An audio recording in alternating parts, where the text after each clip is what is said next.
우리 교회는 지난 1월 한 달 동안에 교육부서에서 여름 행사가 있었습니다. 우리 영상에 보셨다시피 프라이머리는 여름 성경학교, 유스는 여름 수련회를 했습니다. 이번에는 코로나 상황 가운데 있었기 때문에 프라이머리는 오후 프로그램을 교회에서 하지 못하고 각 집에서 이렇게 온라인상으로 이렇게 진행했고요. 또 유스는 매번 나가서 합숙을 하고 또 그랬는데 이번엔 그렇지 못했습니다. 여러 가지 많은 제약이 있었지만 우리 교육자들과 선생님들이 아주 열심히 해주셔서 잘 마쳤습니다.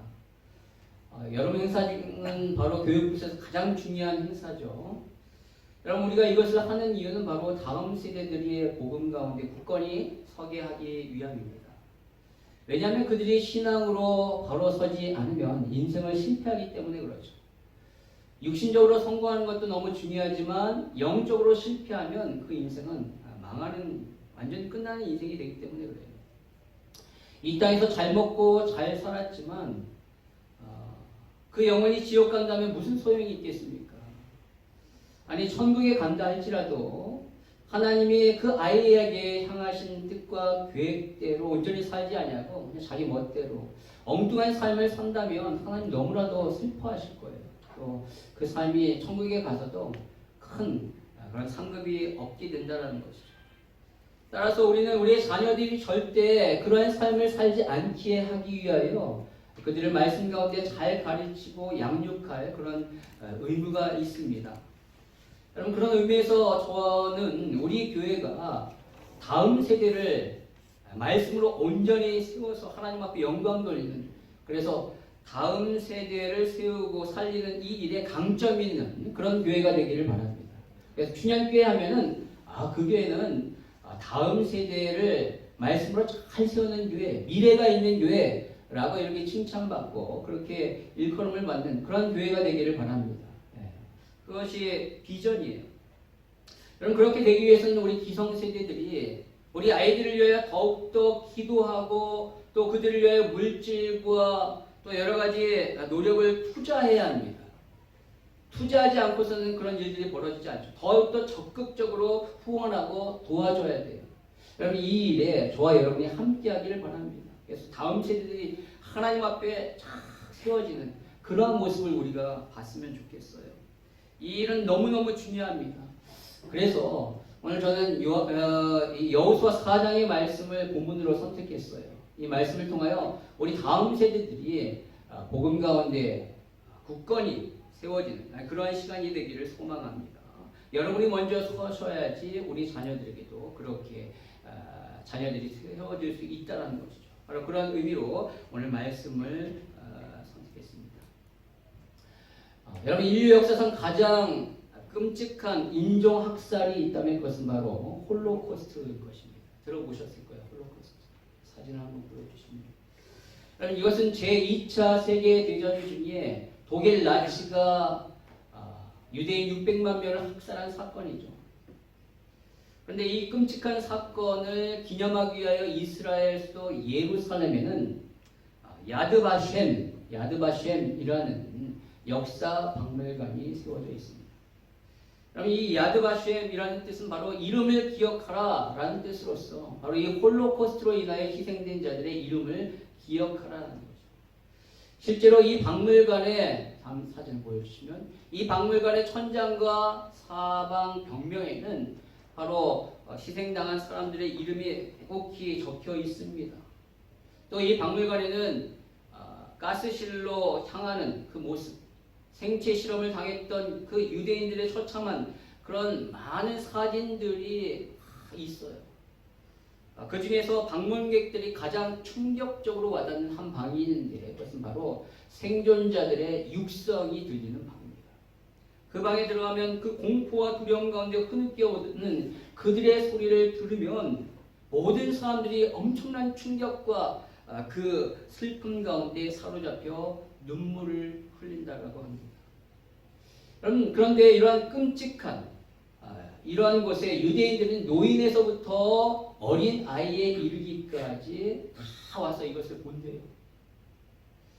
여러분, 그 이유는 바로 이 사건을 기억하기 위함입니다. 잊지 않기 위해서예요.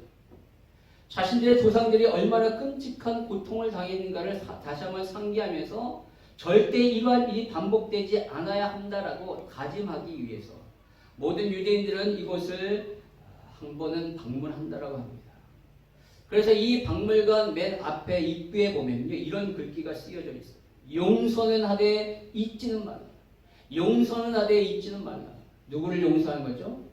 자신을 그렇게 학대하고 학살했던 독일인들을 용서하지만 그들이 범한 그 범죄와 그 사건을 통하여 오는 교훈은 절대 잊지 말자라는 그러한 의미를 담고 있는 것이죠. 여러분, 바로 이러한 그 유대인들은 AD 70년경에 로마에 의하여 예루살렘이 함락되고 1948년에 그 팔레스타인에서 이스라엘 나라가 다시 회복될 때까지 무려 약 2000년간 그들은 나라 없이 떠돌아다녔거든요. 그런데 그럼에도 불구하고 그들이 전 세계에 미쳤던 영향력은 어마어마합니다. 그럼 어떻게 그들이 그럴 수 있었을까요? 나라 없이 떠돌았던 그들이. 지금도 노벨상의 30% 이상의 유태인들이 받고 있고요. 또 전 세계를 이렇게 주관하고 있는 패권가인 미국의 그 경제를 좌지우지하고 있는 사람이 유대인이죠. 그리고 유대인들의 지지를 받지 않고서는 미국의 대통령이 될 수 없다라고 할 정도의 엄청난 파워를 나타내고 있는 그 이유는 무엇일까요? 여러분, 그것은 바로 유대인들은 자신의 역사와 말씀에 대한 철저한 교육, 자녀에게 철저한 교육을 시키기 때문에 그래요. 즉, 과거의 교훈을 그들은 잊지 않고 기억한다라는 거예요. 그들의 교육은 한마디로 뭐냐면 기억한다라는 겁니다. 메모라이즈. 단순히 remember, 그냥 단순히 remember 하는 차원이 아니라 의식적으로 암기하는 거예요. 바로 유대인들에게 있어서 가장 중요하게 여기는 쉐마 교육, 들어보셨을 겁니다. 쉐마. 그 쉐마 교육의 가장 큰 핵심은 바로 기억하는 것, 암기시키는 겁니다. 우리가 말하는 쉐마라고 불리는 그것은 성경에 신명기 6장 4절과 9절의 말씀에 있어요. 이 말씀을, 이 구절을 쉐마라고 부르는 이유는 히브리 성경에 보면, 우리말 성경에는 그렇지 않지만 히브리 성경에 보면, 넘겨주세요. 거기 보면 들으라 라는 단어가 먼저 나와요. 그 들으라는 단어가 바로 쉐마이거든요. 그래서 이 구절을 쉐마다 라고 말합니다. 과거에도 그렇지만 오늘날에도 유대인들에게 있어서 가장 중요한 성경 구절을 꼽으라면 바로 거의 대부분의 유대인들은 바로 이 신명기 6장의 말씀을 꼽아요. 그 정도로 이 말씀, 이 쉐마가 그들 교육의 핵심이라는 거죠. 여러분, 한번 같이 읽도록 하겠습니다. 시작. 이스라엘아 들으라. 우리 하나님 여호와는 오직 유일한 여호와시니 너는 마음을 다하고 뜻을 다하고 힘을 다하여 내 하나님 여호와를 사랑하라. 오늘 내가 내게 명하는 이 말씀을 너는 마음에 새기고 내 자녀에게 부지런히 가르치며 집에 앉았을 때든지 길을 갈 때든지 누워있을 때든지 일어날 때든지 이 말씀을 강론할 것이며 너는 또 그것을 내 손목에 매어 기호를 삼며 내 미간에 붙여 표로 삼고 또 내 집 문설주와 바깥문에 기록할지니라. 아멘. 이 말씀을 모세가 기록했거든요. 오늘 모세가 뭐라고 말합니까? 바로 하나님의 말씀을 부모된 자가 먼저 마음에 새기고 그 말씀을 자녀들에게 부지런히 가르치래요. 어떻게 가르치는가? 그들이 이 말씀을 기억하고 암기할 수 있도록 집에 있든지 길에 있든지 누울 때든지 일어날 때든지 계속 가르치고 또 그들의 이마와 미간 그리고 손목에 그리고 그 문설주와 바깥문에 이것이 다 보이도록 기록하라는 거예요. 왜요? 자꾸 잊어버리기 때문에 그렇죠. 인간은 망각의 존재이기 때문에 반복하지 않으면 잊어버립니다. 말씀을 잊어버리면, 말씀이 기억나지 않으면 우리는 본능에 따라 살아가게 되는 거예요. 그래서 유대인들은 그의 자녀들에게 계속적으로 반복해서 하나님의 말씀을 암기하도록 시키는 것입니다. 그래서 우리가 주일날 또 매달 읽는 성경 암송을 우리가 하잖아요. 그것은 우리가 잊어버리기 때문에 우리가 잘 계속적으로 암송하는 것입니다. 여러분 신명기 오늘 보신 이 신명기의 말씀에서 가장 많이 나오는 단어가 뭐냐면 바로 기억하라입니다. 신명기는요 모세가 요단강을 앞두고 자신의 인생을 마감하는 그 단계에서 이제 요단강을 건너갈 다음 세대 그 이스라엘 백성들을 향하여 한 마지막 유언의 말씀입니다. 모세는 요단강을 건너지 않고 그것에 남고 나머지 다 이스라엘 백성들이 요단강을 건너기 때문에 그들을 향하여 마지막으로 한 유언의 말씀인데 그 유언의 말씀의 핵심이 뭐냐? 기억하라. 기억하라. 무엇을 기억하라는 거죠? 바로 하나님이 애굽에서 너희들 유월절에 빠져나오게 한 사건, 그리고 너희들 홍해를 어떻게 건너가게 하셨는가, 또 광야에서 하나님이 어떤 은혜와 기적을 너희들에게 베풀었는가를 기억하라라는 거예요. 왜냐하면 그것을 기억하지 아니하고 망각하면 이스라엘 백성들은 반드시 하나님을 저버리고 우상에 빠지기 때문에 모세는 마지막 죽는 그 순간까지 기억하라라고 이렇게 당부했던 겁니다. 여러분 오늘 본문의 말씀이 바로 그 내용이에요. 기억하라는 거예요. 후대들.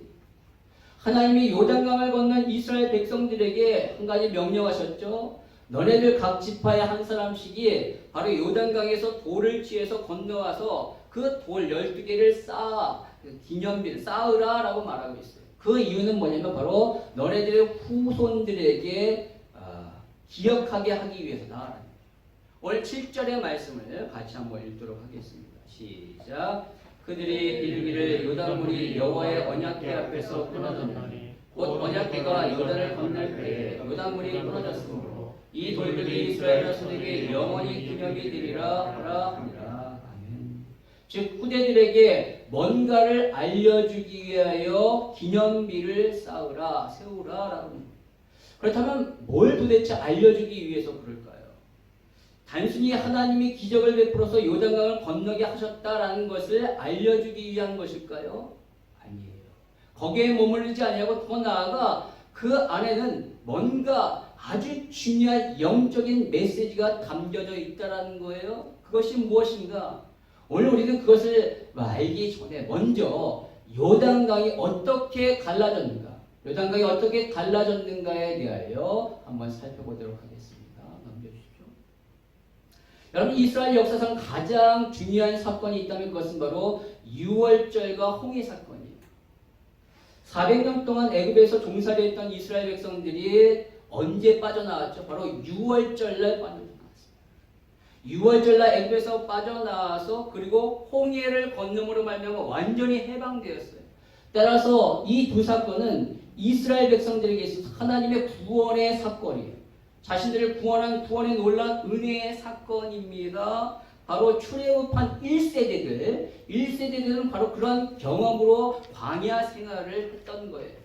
그러나 이제 시간이 지나서 그 1세대들이 다 죽었습니다. 유일하게 남은 사람이 여호수아와 갈렙과 그리고 그때 20세 이하의 사람들만 이 사건을 경험하여 알 뿐이지 다음에 태어났던 출애굽 2세대의 대부분의 사람들은 이 사건을 전혀 경험하지 못했기 때문에 알지 못하는 거예요. 그래서 하나님의 구원의 역사가 뭔지를 제대로 알지 못해서 오늘 하나님의 그 2세대들에게 그 구원의 놀라운 사건을 그들에게 다시 알리게 하기 위하여 이 요단강을 건너가게 하신 거예요. 하나님 놀라운 기적 가운데 베풀어 요단강을 건너게 하신 것이죠. 따라서 이 요단강 사건은 홍해 사건과 마찬가지로 하나님의 놀라운 구원의 사건이에요. 구원의 사건. 그런데 오늘 하나님은 홍해 때와는 다르게 이 요단강 사건에는 요단강을 건너고 나서 기념비를 세우라라고 말씀하십니다. 그 이유는 이 사건에 아주 중요한 뭔가 의미가 있기 때문에 그래요. 그것이 뭐냐면 바로 이 요단강은 언약궤로 갈라졌다는 것을 말씀해 주고 싶은 거예요. 홍해는 하나님이 갈라놓고 이스라엘 백성들이 지나가게 하셨지만 이 요단강은 갈라놓기가 아니라 언약궤로 인하여 갈라지고 나서 건넜다. 바로 이 요단강은 언약궤로 인하여 갈라졌다라는 것을 말씀하고자 하시는 겁니다. 성경은 계속해서 이 요단강이 뭘로 갈라졌는가? 언약궤로 갈라졌다라고 얘기를 해요. 여호수아 3장 3절의 말씀에 보니까 이렇게 기록되어 있습니다. 백성에게 명령하여 이르되 너희는 레위 사람 제사장들이 너희 하나님 여호와의 언약궤를 매는 것을 보거든 너희가 있는 곳을 떠나 그 뒤를 따르라 라고 말하고 있어요. 여러분 이 상황이 뭐냐면 이스라엘 백성들이 시딤이라는 것을 떠나 요단강에 도착했어요. 거기서 3일을 머물렀는데 그때 갑자기 여호수아가 백성들을 향하여 제사장들이 언약궤를 매는 것을 보면 너네들은 일어나 그를 따르라 라고 말합니다. 즉 언약궤를 따라 움직이라라는 거죠. 언약궤를 따라 움직이라.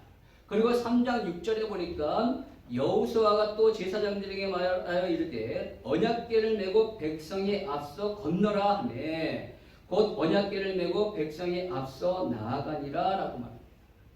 여호수아가 제사장들에게 요단강을 이제 건너는데 너네들이 그냥 건너는 것이 아니라 반드시 언약궤를 메고 건너라 라고 말합니다.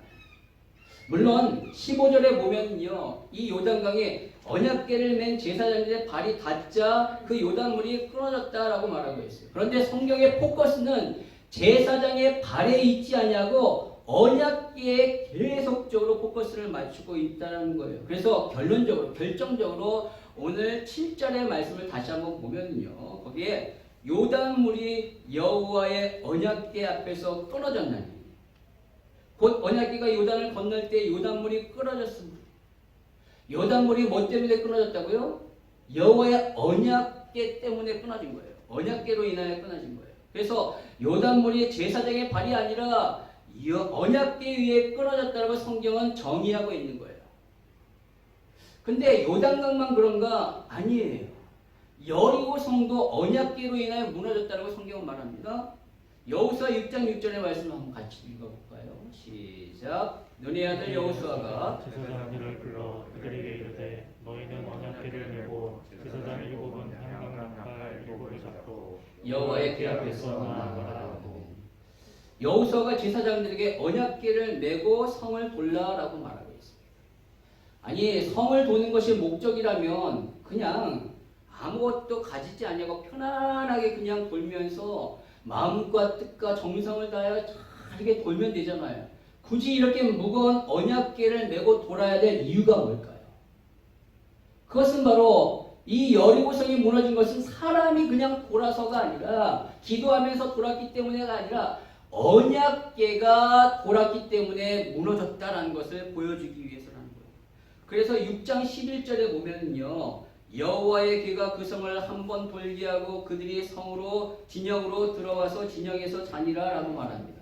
백성이 돌았다라고 표현하는 것이 아니라 언약궤가 돌았다라고 표현하고 있어요. 즉 여리고성은 사람이 돌아서 무너진 것이 아니라 언약궤가 돌아서 무너졌다라고 성경은 정의하고 있는 거예요. 여러분 그렇다면 이 언약궤가 도대체 무엇이길래 하나님 그토록 이 요단강을 건널 때도 언약궤를 메고 가라 여리고성을 돌 때도 언약궤를 메고 돌아라 라고 말씀하시는 걸까요? 여러분 그것은 바로 이 언약궤가 장차 오실 예수 그리스도의 보혈의 그 구원을 상징하는 거기 때문에 그래요. 장차 오실 그리스도의 보혈, 그 보혈의 구속의 은혜를 상징하는 거예요. 넘겨주시죠. 여러분 이스라엘 백성들은 하나님께 제사 드리는 그 성소를 중심으로 살았습니다. 그들이 애굽에서 빠져나와 광야를 지날 때 그들이 광야에서도 성소를 중심으로 진을 쳤어요. 성소가 가운데 있고 동서남북 세 지파씩 이렇게 섰어요. 그래서 12지파가 삥 둘렀다라는 거예요. 그러면서 이동을 했어요. 왜냐하면 그 안에 성소가 있고 그 성소 안에 지성소가 있으며 지성소 안에 뭐가 있기 때문에 언약궤가 있기 때문에 그래요. 가장 중요한 언약궤를 중심으로 그들이 진을 치면서 사는 거예요. 이처럼 이스라엘에게 있어서는 언약궤가 너무너무 중요하고 그 중심으로 살았는데 그 언약궤는 뭐가 있냐면 세 가지 물건이 들어있습니다. 그 세 가지 물건이 히브리서 9장 4절에 나와요. 우리 같이 한번 읽겠습니다. 시작. 금향로와 사면을 금으로 싼 언약궤가 있고 그 안에 만나를 담은 금향로와 아론의 쌍난 지팡이와 언약의 돌판들이 있고 여러분 거기에 보니까 뭐가 있대요? 만나를 담은 금향로가 있고 그리고 아론의 쌍난 지팡이가 있으며 십계명이 기록된 언약의 두 돌판이 있는 거예요. 여러분 이것을 보면서 여러분은 뭐라고 생각이 듭니까? 하나님의 기적의 역사다 라고 생각이 들죠. 여러분 맞습니다. 이 모든 것들은 하나님께서 기적을 통하여 나온 거예요. 마른 지팡이에서 싹이 날 수 있다는 것은 기적이잖아요. 하늘에서 먹을 것이 떨어졌다는 것은 놀라운 기적입니다. 그리고 하나님이 직접 돌판에 십계명을 써주셨다는 것은 놀라운 기적이에요. 이것은 너무나도 큰 기적입니다. 그런데 언약궤는 나타난 그 현상만 보고 판단하는 것이 아니라 그 기적이 생기게 된 이유와 배경과 목적이 무엇인가를 분명히 알 때 이 언약궤의 진정한 의미를 알 수 있는 거예요. 그렇다면 여러분 먼저 이 아론의 쌍난 지팡이, 이 세 가지 물건 중에서 먼저 아론의 쌍난 지팡이의 기적은 어떻게 발생했을까요? 바로 이스라엘 백성들이 애굽에서 빠져나와 광야 생활하는 가운데 그 지파 중에서 레위 지파의 고라와 다단 그리고 온이라는 사람이 당을 지어서 모세와 아론을 반역했습니다. 그들은 자신들도 레위 지파고 우리도 장자 지파 사람인데 왜 모세와 아론만이 이스라엘 총회의 수장이 될 수 있느냐? 우리도 될 수 있다라고 불만을 토로하면서 그들을 반역했습니다. 여러분 이 반역은요 사람을 향한 반역이 아니라 모세와 아론을 세우신 하나님의 권위에 대한 도전인 거예요.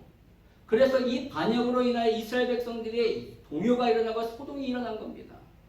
그래서 결국 하나님이 진노하셔서 땅을 갈라서 그들을 다 빠뜨리게 하고요. 그들을 따랐던 무리들에게 불이 나와서 그들을 모조리 다 죽이셨어요.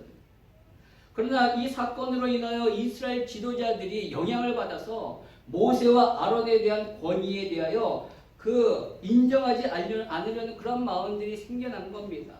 그때 하나님이 각 지파의 두령들, 지도자들에게 명하기를 너네들 죽은 지팡이를 하나씩 가지고 와서 언약궤 안에 집어넣어라. 다 12개의 지팡이를 들고 와서 다 집어넣었어. 그리고 다음날 봤더니만 어떤 일이 벌어졌는가? 거기서 아론의 지팡이, 그 죽었던 아론의 지팡이에만 싹이 나고 꽃이 피고 살구 열매가 맺혀진 겁니다. 이런 놀라운 기적이 일어나서 바로 모세와 아론의 권위가 하나님께로부터 온 것임을 증거했다는 거예요. 여러분 따라서 이 아론의 쌍난 지팡이는요 하나님의 기적을 보이기 위한 것일까요? 아니면 패역한 이스라엘 백성들의 그 죄악을 드러내기 위한 것일까요? 뭘까요? 하나님의 기적을 나타내기 위해 보이기 위한 걸까요? 아니면 이스라엘 백성들의 그 패역한 죄악의 진상을 나타내기 위하여 이러한 일이 벌어진 걸까요? 바로 후자라는 거예요. 그래서 민수기 17장 10절에 보면 여호와께서 또 모세에게 이르시되 아론의 지팡이는 증거궤 앞으로 도로 가져다가 거기 간직하여 반역한 자에 대한 표징이 되게 하여 그들로 내게 대한 원망을 그치고 죽지 않게 할지니라 라고 말합니다. 무엇에 대한 표징이라고요? 반역에 대한 표징입니다. 따라서 이거는 죄악된 증거라는 거예요. 인간이 얼마나 반역에 저지르고 죄악, 마음이 악한 거가 드러나게 하는 증거라는 거예요. 두 번째 그 안에 있었던 만나, 그 만나는 무슨 일 때문에 일어난 것일까요? 바로 이스라엘 백성이 광야에 들어가자마자 그들이 모세를 향하여 원망하고 불평해요. 애굽에 있을 때는 우리가 고기도 먹고 떡도 마음껏 먹었는데 이 광야에서 우리가 굶어 죽게 생겼구나. 그러자 하나님이 다음날 바로 하늘에서 만나를 주신 거예요. 여러분 그렇다면 이것은 하나님이 기뻐서 주신 걸까요? 아니면 화가 나서 주신 걸까요? 화가 나서 주신 거죠. 그렇죠? 그래서 출애굽기 16장 7절에 보니까 이렇게 말하고 있습니다. 아침에는 너희가 여호와의 영광을 보리니 이는 여호와께서 너희가 자기를 향하여 원망함을 들으셨습니다.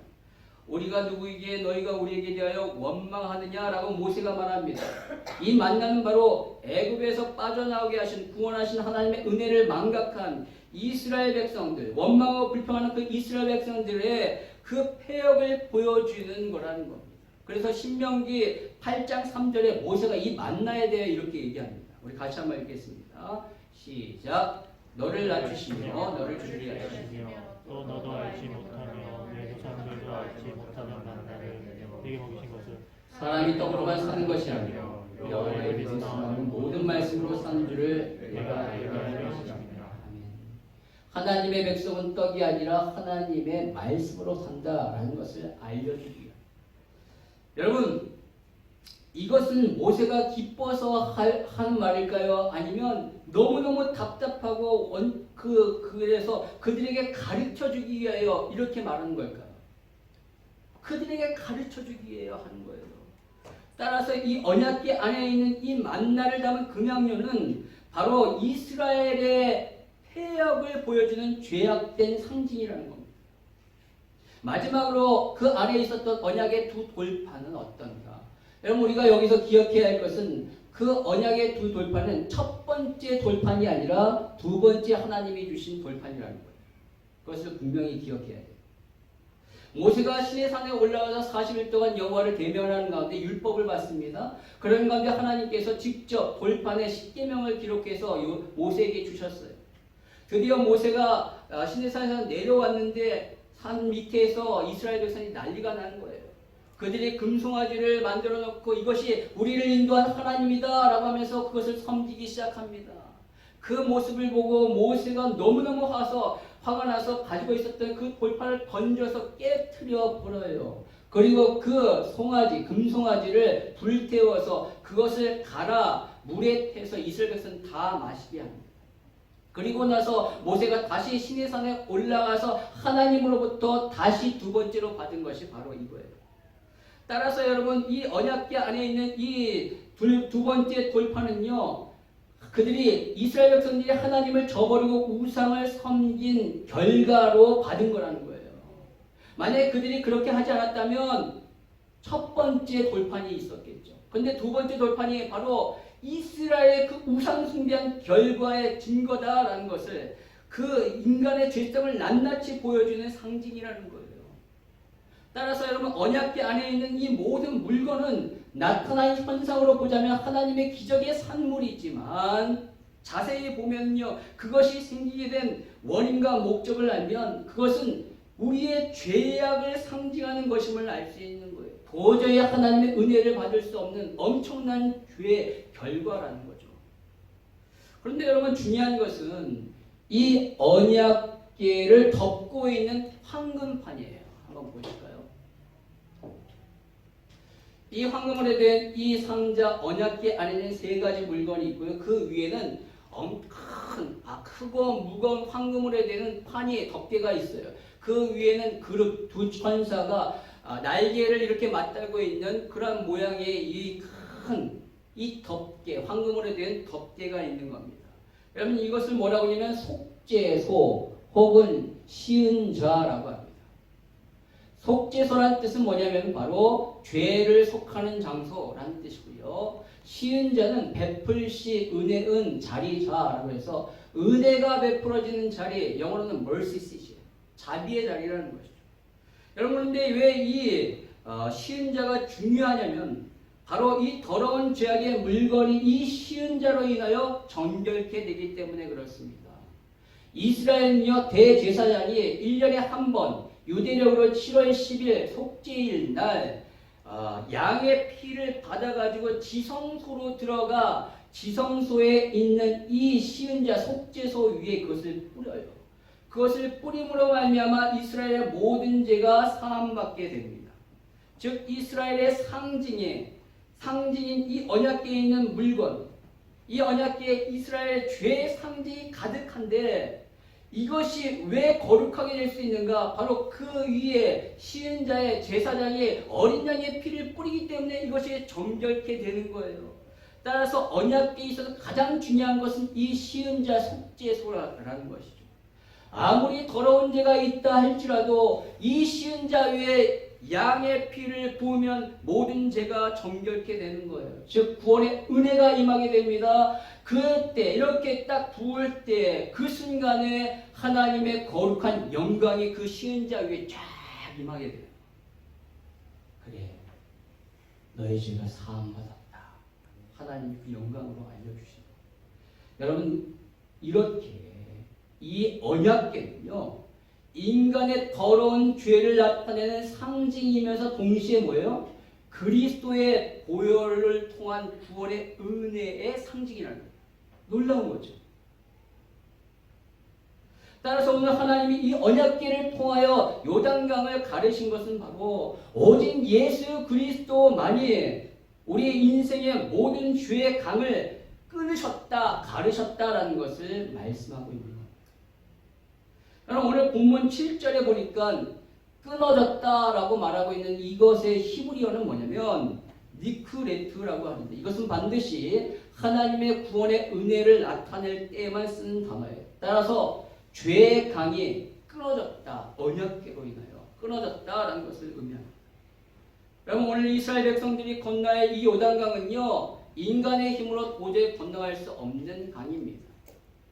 평상시에는 이 요단강이 그 너비가 한 30m 되고 그 깊이가 이 허리까지 오는 수심이에요. 얼마든지 건너갈 수 있어요. 그러나 오늘 이 이스라엘이 건너가야 될 그때 그 시기에는 헐몬선에 눈이 녹는 우기로서 그 폭이 800m까지 분리되고요. 그 깊이가 엄청나게 깊기 때문에 도저히 건너갈 수 없습니다. 이스라엘은 무슨 40년 동안 광야 생활했기 때문에 배가 있습니까? 뭐가 있습니까? 도저히 건너갈 수 없는 거예요. 그래서 이 요단강이 이스라엘과 하나님이 약속하신 그 가나안 땅을 갈라놓고 있는 거예요. 이스라엘 백성들 하여금 들어가지 못하도록 만들고 있다라는 거예요. 성경은 하나님과 우리 사이를 죄가 갈라놓고 있다라고 말하고 있어요. 이 죄 때문에 하나님을 만나지 못하는 거예요. 그래서 이사야서 59장 2절에 보니까 이렇게 말하고 있습니다. 같이 한번 읽겠습니다. 시작. 오직 너의 죄악이 너희와 너의 하나님 사이를 갈라놓았고 너희 죄가 그의 얼굴을 가리어서 너에게 빛이 아니게 하느니라.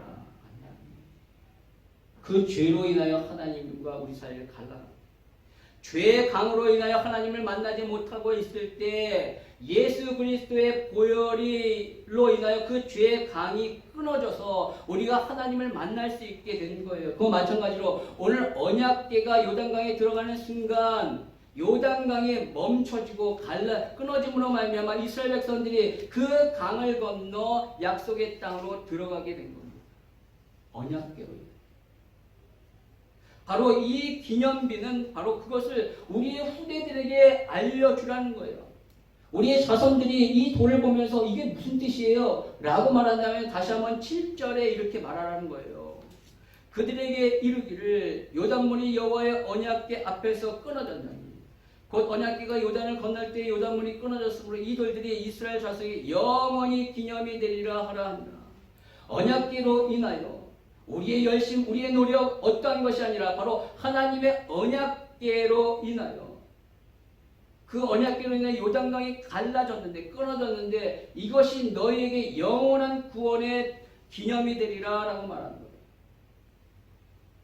여러분 우리의 인생 가운데 영원한 구원의 기념이 무엇일까요? 예수 그리스도입니다. 다른 어떠한 것이 영원한 구원의 기념이 될 수 없어요. 오직 예수님만이 그리스도의 보혈만이 우리를 그렇게 영원한 구원에 이르게 하는 기념비가 되는 겁니다. 바로 이 사실을 우리 후대들에게 알려야 한다는 거죠. 오직 예수만이 우리를 구원하셨다.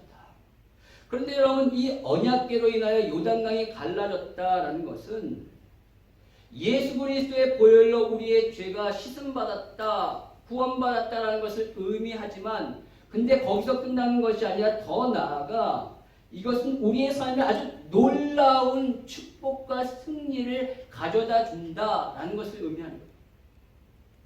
3장 8절의 말씀에 보니까 너는 언약궤를 맨 제사장들에게 명령하여 이르기를 너희가 요단 물가에 이르거든 요단에 들어가라 하라. 여호수아가 제사장들이 언약궤를 메고 들어가라 라고 말해요. 그러면 3장 10절에 보니까 또 말하되 살아계신 하나님이 너희 가운데 계시다. 가나안 족속과 헷 족속과 히위 족속과 브리스 족속과 그리스가스 족속과 아모스 족속과 여부스 족속을 너희 앞에서 반드시 쫓아내실 줄을 이것으로써 너희가 알리라 라고 말해요. 즉 언약궤를 메고 제사장들이 요단강에 들어가는 것은 곧 가나안 땅을 정복하는 것이 된다라는 것을 말합니다.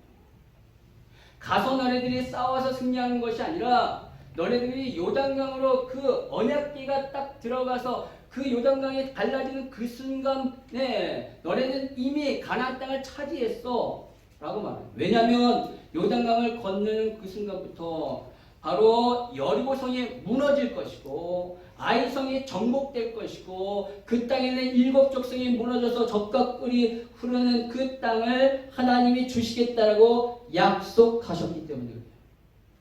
우리가 지난번에 살펴봤듯이 여호수아 1장 3절에 보니까 같이 한번 읽겠습니다. 1장 3절입니다. 없나요? 1장 3절에 보니까 내가 모세에게 말한 바와 같이 너의 발바닥으로 밟는 것은 모두 내가 너에게 주었노니 라고 말씀합니다. 과거형으로 하나님 말씀하셨죠. 가나안 땅에 들어가지도 않았는데 너네들에게 이 땅을 주었다라고 하나님이 말씀하셨다는 것은 이미 하나님은 요단강을 건너는 사람들에게 그 땅을 주시는 것이 돼요. 여러분 이 말은 뭐냐면 바로 예수 그리스도의 보혈로 구원받은 우리는 단순히 그냥 천국 가는 데에서 끝나는 것이 아니라 이 땅 가운데 하나님께서 우리에게 엄청난 축복과 능력과 승리를 예비해 두셨다라는 것을 의미합니다. 여러분 믿으시기 바랍니다. 궁극적으로 이 땅에서 모든 영적 싸움과 어려움에서 승리할 것이며 주님이 예배하신 이 땅의 복과 하늘의 신령한 복을 누리게 할 것이다 라는 것을 의미합니다. 여러분 구원은요 완전한 축복이에요. 단순히 영적인 영혼의 축복만을 받는 것이 아니라 육신과 마음의 축복이 그리스도 안에서 보장된 겁니다. 오직 예수 그리스도를 통해서만 그 축복을 우리가 누릴 수 있는 거예요. 그렇다면 자 이제 우리가 예수 그리스도로 말미암아 구원받았다. 근데 그 구원은 단순히 천국 가는 것만이 아니라 이 땅과 저 하늘에서 하나님의 엄청난 복으로 우리에게 예비해 두셨다. 그것을 우리가 누리게 하시는 것이다. 자 그렇다면 이제 우리에게 남은 것은 무엇인가? 제사장들의 믿음이에요. 그것을 누리기 위하여 제사장들의 믿음이 필요합니다. 오늘 언약궤를 맨 제사장들이 하나님의 말씀을 믿고 요단강에 발을 내디뎠을 때 요단강이 갈라졌어요. 그 사실을 한번 그 장면을 보면 분명히 언약궤를 맨 제사장들이 발을 내디뎠을 때 갈라졌잖아요. 물론 이것은요 이 제사장들의 발이 요단강을 가른 것이 아니라고 했어요. 언약궤가 요단강을 갈랐다라고 했습니다. 그러나 하나님은 이 언약궤가 요단강에 들어갈 수 있도록 제사장을 사용하셨죠. 제사장이 믿음을 사용해서 언약궤로 인하여 요단강을 가르게 하신 거예요. 즉 하나님이 예수님이 우리의 모든 죄를 사해 주시고 우리 인생의 모든 축복을 다 약속해 주셨음을 우리가 믿고 가만히 있는 것이 아니라 그 믿음을 가지고 나아가야 한다는 거죠. 우리 인생의 요단강에 우리가 그 믿음을 가지고 나아갈 때 요단강이 갈라질 줄 믿습니다. 갈라질 뿐만 아니라 예비하신 그 놀라운 축복을 우리가 누리게 될 줄 믿습니다. 후대들에게 그것을 가르쳐야 돼. 너 예수 그리스도로 구원받았어. 그 구원은 단순히 천국 가는 것이 아니라 그 순간에 너의 인생 가운데 하나님이 예비하신 놀라운 승리와 축복이 이미 있어. 따라서 그것을 너희가 누리기 위해서는 오늘 제사장의 믿음처럼 담대하게 그 믿음을 가지고 나아가라라는 겁니다. 오늘 우리는 다시 한번 그리스도를 힘입어 우리의 삶을 가로막는 요단강으로 나아가야 할 줄 믿습니다. 언약궤로 인하여 그 강이 갈라졌듯이 그리스도의 보혈로 인하여 갈라질 줄 믿습니다. 우리의 힘이 아니에요. 그러나 믿음을 통하여 나아갈 때 그리스도의 능력으로 갈라지는 거예요. 저와 여러분이 그러한 하나님의 역사를 경험하고 그 역사를 우리 후대들에게 간증하기를 원합니다. 여러분 우리 아이들에게 간증해야죠. 하나님이 나의 삶 가운데 역사하셨던 내 인생의 요단강을 이렇게 가르셨다는 것을 우리 후대들에게 간증할 때 우리 후대들이 도전을 받는 거예요. 그 도전 가운데 꿈과 희망이 넘쳐서 나도 그것을 경험해야지. 그러면 그들 역시도 그들의 인생 가운데 요단강이 갈라지고 그 위에 있는 모든 여리고와 아이성과 그 땅에 있는 모든 축복을 누리게 될 줄 믿습니다. 저와 여러분이 우리 후대들에게 그것을 증거하며 가르치며 나가기를 원합니다. 그러기에 여러분의 삶 가운데, 여러분의 가정 가운데 이 기적의, 이 놀라운 하나님의 역사의 기념비가 세워지기를 원합니다. 우리 교회에 그러한 놀라운 하나님의 역사의 기념비가 세워지기를 원합니다. 그렇게 세워질 줄 믿습니다. 그것을 위하여 저와 여러분이 기도하면서 믿음으로 나아가는 놀라운 은혜가 있기를 주님의 이름으로 축원합니다.